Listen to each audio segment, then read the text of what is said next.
রাতের বেলা এই সব প্রাণী বের হয়, নবী সাল্লাল্লাহু আলাইহি ওয়াসাল্লাম বলেছেন, অতএব আপনাদের বাচ্চা যারা আছে এদেরকে সন্ধ্যাবেলায় বাইরে ছেড়ে দিবেন না। এখন কিন্তু প্রচুর ঘটনা ঘটছে, প্রচুর জিনঘটিত ঘটনা ঘটছে, জাদুটোনা করা হচ্ছে, বানটোনা করা হচ্ছে না? নবী সাল্লাল্লাহু আলাইহি ওয়াসাল্লাম বলেছেন, রাতের বেলা তোমরা বাচ্চাদেরকে সন্ধ্যাবেলা ছেড়ে দিও না, আগে ভালো করে সন্ধ্যাটা হয়ে যাক, যদি ছাড়তে হয় তারপর ছেড়ো।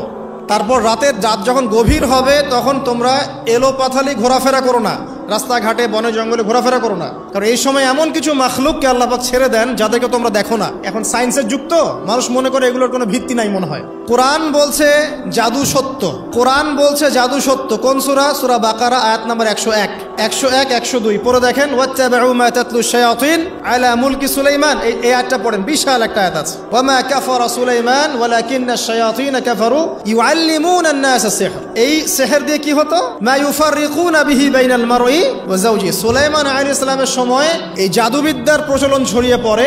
এই জাদু মানুষ শিখে কি করছিল? নারী পুরুষের মাঝখানে, স্বামী স্ত্রীর মাঝখানে বিভেদ সৃষ্টি করছিল। এখন দেখেন না, পরিবারের স্বামী স্ত্রীর বন্ধন ভেঙে যায় না, কেউ কাউকে দেখতে পারে না, এমন হচ্ছে না? খুব ভালো সম্পর্ক হঠাৎ করে সম্পর্ক খারাপ। এই জাদুবিদ্যা সত্য। এবং এখনকার অনেক ভণ্ড যে কবিরাজগুলো বের হয়েছে, এরা জিনকে তাবে করে নিয়ে এই জিনদের মধ্য দিয়ে মানুষের মধ্যে জাদু ছড়িয়ে দিয়েছে। এই জাদুবিদ্যা সত্য।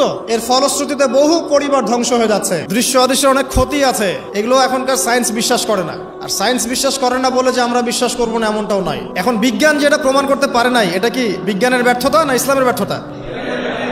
আল্লাহ রব্বুল আলামিন এবং তার রাসূল যা বলেছেন সেটাই চূড়ান্ত সত্য।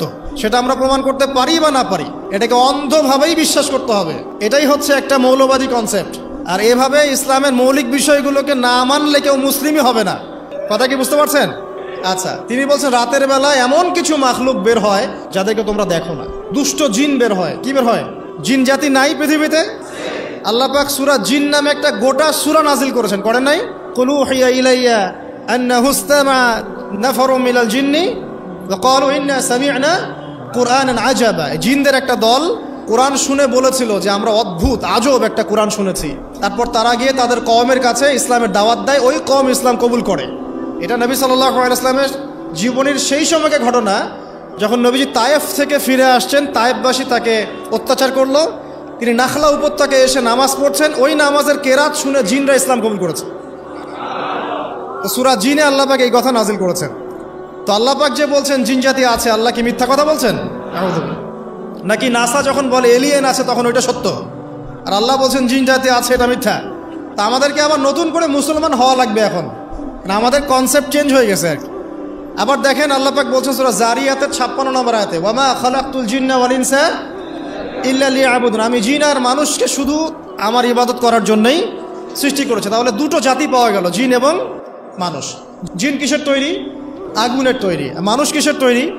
কাদামাটি। ফেরেশতা কিসের তৈরি? নূরের তৈরি। তো এই যে সৃষ্টির বৈচিত্র্য, এটা কার সৃষ্টি?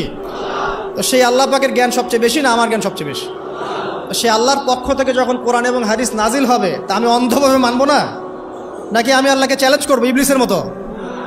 ইবলিস আল্লাহকে চ্যালেঞ্জ করছে না, খালাকতানি মিন নার ওয়া খালাকতাহু মিন তিন। আমি কেন আদমকে সেজদা করতে যাব? আমি কেন আদমকে সেজদা করতে যাব? আপনি আদমকে সৃষ্টি করেছেন মাটি দিয়ে, আমাকে সৃষ্টি করেছেন আগুন দিয়ে। তাহলে আমি আদমের চাইতে সুপিরিয়র, আমি আদমের চাইতে সেরা, তা আমি কেন ওকে সেজদা করতে যাব? তো ইবলিস আল্লাহকে চ্যালেঞ্জ করলো না? তো এখন আমরা যারা আল্লাহকে চ্যালেঞ্জ করছি, এখন এই বিশ্বে যারা আল্লাহকে চ্যালেঞ্জ করছে, কোরআনকে চ্যালেঞ্জ করছে, হাদিসকে চ্যালেঞ্জ করছে, এরা কি আল্লাহর অনুগত বান্দা না ইবলিসের এজেন্ট?